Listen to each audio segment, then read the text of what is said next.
Conversations with Friends is an Irish television serial based on the 2017 novel of the same name by the Irish author Sally Rooney.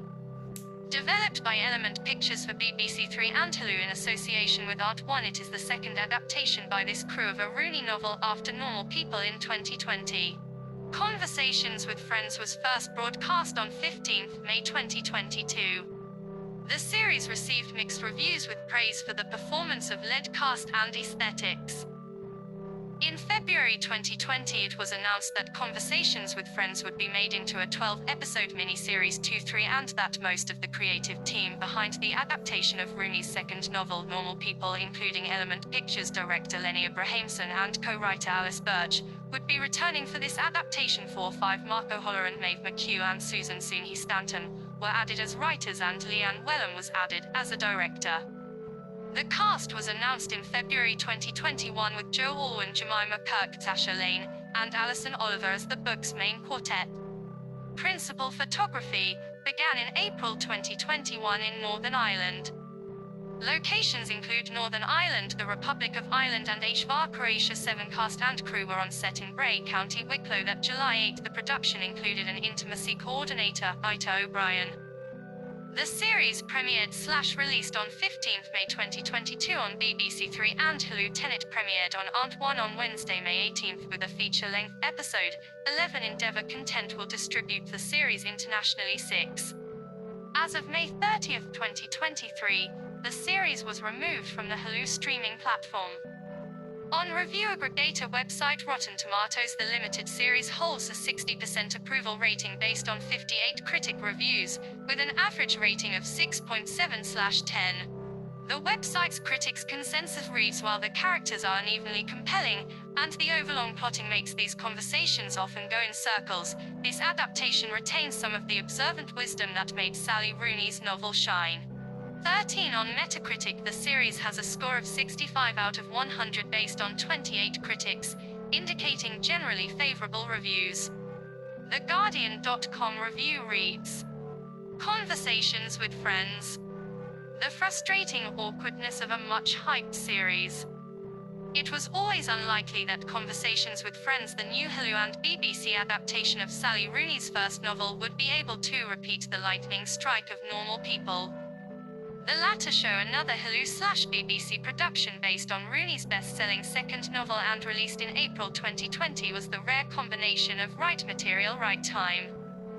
Its straightforward, though elegantly told premise on and off boy-girl love story over several years and naturalistic, genuinely hot depictions of physical intimacy. One sex scene lasted 9 minutes and 24 seconds, a full third of the episode struck a nerve during a time of mass isolation. Conversations with Friends is a harder sell. The book and series follow a thorny quadrangle of sex and friendship between two best friends/ex-lovers, and an older married couple, none of whom in classic Rooney fashion seem party to their own motivations. It's a murkier tangle than Normal People, made even more inaccessible by the characters' psychological opaqueness, and general aversion to speaking. Key figures from Normal People: Irish production company Element Pictures director Lenny Abrahamson and writer Alice Birch strive for a similar quiet, meditative realism on Conversations, with characters who communicate more frequently and significantly through text and email. Rooney co-wrote the first half of Normal People, but has no official role in this series. Carrying over both Rooney's reticent style and digital communication is a tall order, and the lost to translation is a palpable absence. Conversations with Friends is frequently beautiful and steadfastly naturalistic. We see the characters in transit, getting dressed, texting with clear timestamps to the summer of 2019, but keeps its characters terse, two-dimensional, and frustratingly inscrutable. It's a curiously flat mixture: pretty people in pretty places, decent acting particularly from leads Alison Oliver and Joe Alwyn, and well choreographed, though right sex scenes that mostly run cold. As in the book, the show takes the perspective of Frances, played by Irish newcomer Oliver, a 21-year-old university student who performs spoken word with Bobby American Honey's Sasha Lane, drawing the eye of 30-something Melissa Girl's Jemima Kirk, an essayist and sophisticate. In the book, Frances and Melissa's husband Nick Joe Alwyn, both uncomfortable in social situations, flirt over email before plunging into an affair. On screen it happens within 2 episodes, with little said between them beyond trailed off sentences. I'll craft you an email. It'll be full of compliments in complete sentences, Nick tells her in the first episode after attending her poetry performance. We won't even have to make eye contact, she answers. To quote Francis in any tense situation. Okay. Like Normal People's Marianne Francis is a typical Rooney protagonist. Intellectual, thin, confident when expressing her leftist views, aloof and tongue-tied when verbalizing her feelings. What can be detailed in the book as neuroticism comes off on screen as coldness, inexplicable wordlessness. Nick and Francis are 2 awkward people, often behaving awkwardly and passing that discomfort or, given how little we can discern of these characters, blankness to the audience. There are numerous sex scenes which, like Normal People, employed an intimacy coordinator, expertly choreographed and sensitively filmed, yet lack a fundamental chemistry, motions without feelings. When Francis tells him in bed on a Croatian holiday with Bobby and Melissa that she doubted his interest in her because you don't always seem that enthusiastic, he answers that it's not her, it's me, I'm just awkward. She replies, me too, obviously, and they kiss. That awkwardness pervades the whole 12-episode season, which struggles to capture Rooney's psychological insights on the absurd performances and isolation of millennial life. That's in part due to Rooney's minimalist style. The prose is mostly action and dialogue, with characters loath to express their reasoning. The novel relies heavily on digital communication. Rooney didn't earn her reputation as the breakout millennial author for nothing, which is notoriously tricky to put on screen. Someone staring at their phone is inherently cinematic. That being said, I found the show's unhurried depiction of messaging a chat history available to the audience watching the characters use autocorrect type and arrays to be one of its most evocative elements, in part because it's still rare to see the weight of digital communication on our lives accurately reflected on screen. While the physical conversations trail off, leaving us wondering why either party wanted this affair or clung to this friendship, the texts and Francis's handling of them are revealing. Her exchanges with Nick and Bobby showed to the viewer, and for longer messages narrated aloud evince the gap between what is said and what is felt in the ways the conversations simply do not. Francis eyes her phone, scrolls back through old messages. Are we still having an affair? Lingers on past words, fixates. The texts have the cringe of specific intimacy. Nick texts in all lowercase, and the thrill of secrecy. That they echo for both Francis and the viewer. We're on her phone too adds dimension to her emotions, her desperation and confusion, flattened by her behavior in person. Ironically, it's the bottled conversations that hamper the show. Francis and Bobby are supposedly close, but there's little to their relationship, beyond unconvincing gestures of physical closeness, in brief sequences on dance floors. It doesn't help that Lane plays Bobby as cold and incurious, which makes the character's contempt for most people nearly unbearable by the season's final episodes. You need to earn the character's ability to say basically nothing for several hours, and Conversations with Friends does not. In other words, it's like many television shows, imperfect and at times unwieldy, sometimes working and sometimes not, a jumble of elements straining at its illusion. That Normal People transcended the jump to screen is in review, remarkable and fortuitous. Conversations with Friends took on a tougher task and landed in the vast TV middle. Easy on the eyes but not as deep as it's trying to be, watchable but not likely to provoke much discussion. The Variety.com review reads, Hulu's Conversations with Friends, miscast and meandering, fails to recapture the insight of Normal People. On the most basic level, it makes sense that Hulu's Conversations with Friends would try to echo what made its Normal People adaptation so successful.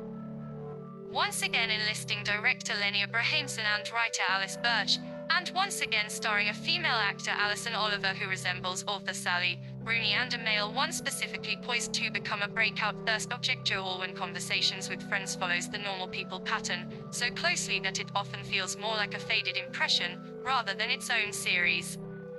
In trying to replicate what made the Normal People adaptation work, with the same creative team to boot, this version of Conversations with Friends becomes strangely bland, as if leached of all its flavor.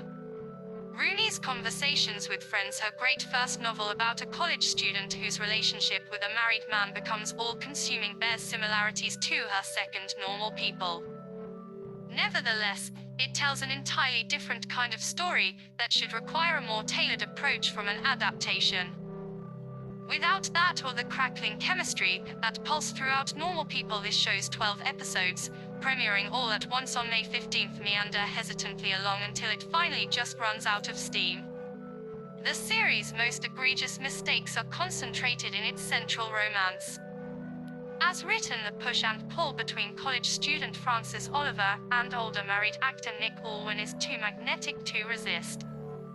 In the novel, their relationship first develops over email, where Frances and Nick, both more introverted than not, can feel freer to be themselves. Through words they can edit and come back to look at whenever they want, the apparent gulf of years and experience between them seems to shrink. Both the age gap and the evolution of intimacy through email can be crucial building blocks of this kind of rapidly intense relationship, whether or not it eventually moves off screen, as Nick and Frances does, to become something more physically concrete. But as a show, Conversation with Friends doesn't bother with any of this. Frances and Nick barely talk before they share their first kiss, or even sleep together for the first time.